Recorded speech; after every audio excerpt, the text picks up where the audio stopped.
Our first question comes from Ryan. Ryan says, I'm a university professor and a comic artist. I'm getting ready to launch my upcoming book on Kickstarter on New Year's Day.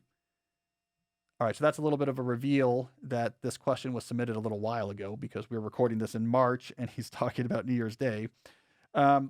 Moving on, though.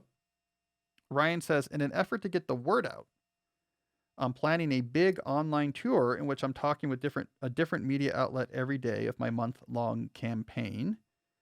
My question is, I fear that I may be devoting too much time to promoting the release rather than finishing the book. My comic is almost complete, only 2 more pages to go, but I'd really like to have it done by the launch. Any tips for prioritizing that deep cartooning work in the face of trying to make a big noise about my upcoming project? Well, Ryan, it's a good question because I want you to be very wary of the publicity marketing.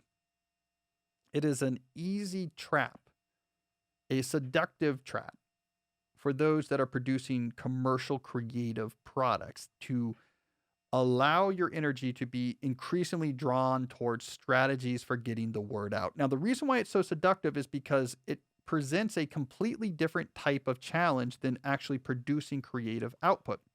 It is a challenge that is not trivial, but it's very tractable.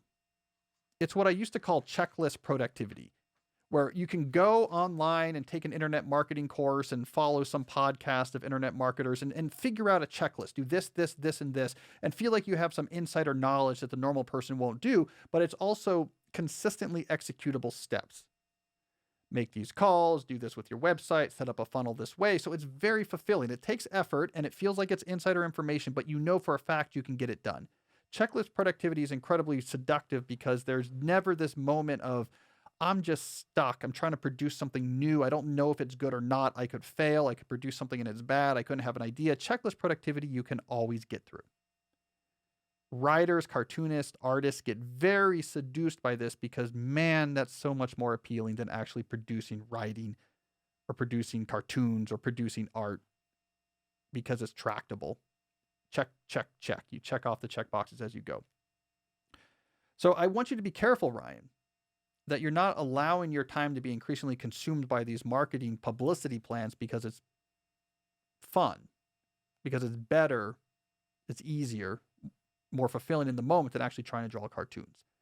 Now, it's not to say that stuff doesn't matter, but what I typically talk about is that when it comes to creative output, the number one thing you have to do is be so good you can't be ignored. You have to produce stuff that is of really high quality.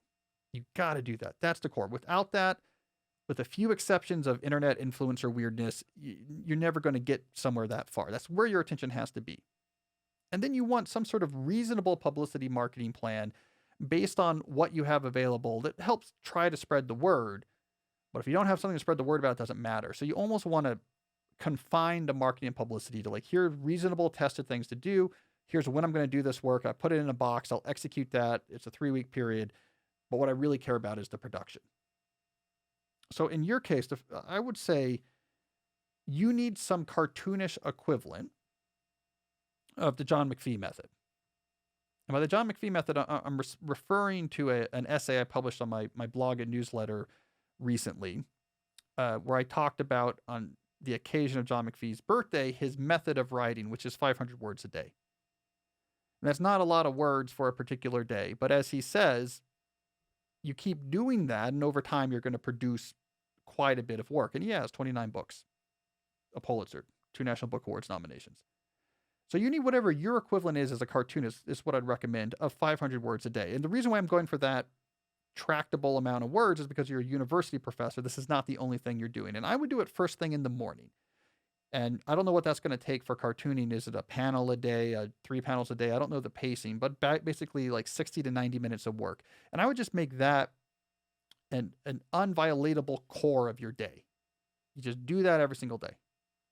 The marketing and publicity stuff, that has to compete with all of your other university responsibilities. You try to fit it in where you can, and you have to use some weekend and evenings maybe. Like that has to compete with your syllabuses and faculty meetings and everything else you're doing. But the core is my 500 words a day, my creative production at my creative peak, Not a ton every day, but enough that you look back over a month, hey, I've produced a good amount. You look back over a year, you say, I'm very impressed by what I did. You look back over a career and you say, I've been a pretty productive artist. So that's what I would recommend. Go to this core of deep creative work that never you don't violate. The publicity marketing stuff, get that done as you can. Have a plan, but keep it reasonable. No one ever made themselves a long-term sustainable career as a respected creative due solely or primarily to publicity.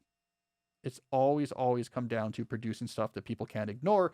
The publicity and marketing is all just about a delta on how long it takes people to actually discover it.